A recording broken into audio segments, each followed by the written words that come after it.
যে কোনো মাসের 4, 13, 22 এবং 31 তারিখে জন্মালে তারা হয় 4 নম্বরের জাতক বা জাতিকা। এদেরকে আমরা তুলনা করতে পারি রাজপরিবারের গুপ্তচর হিসাবে।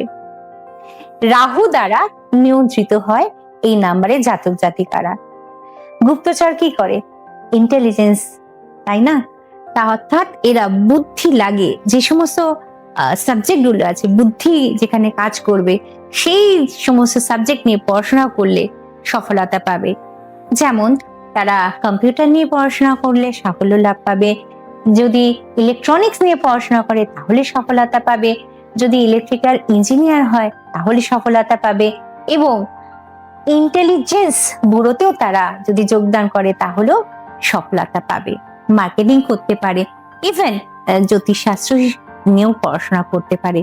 তাহলে এইসব জায়গায় তারা যদি ক্যারিয়ার গঠন করে সফলতা খুব দ্রুত তাদের মধ্যে আসবে।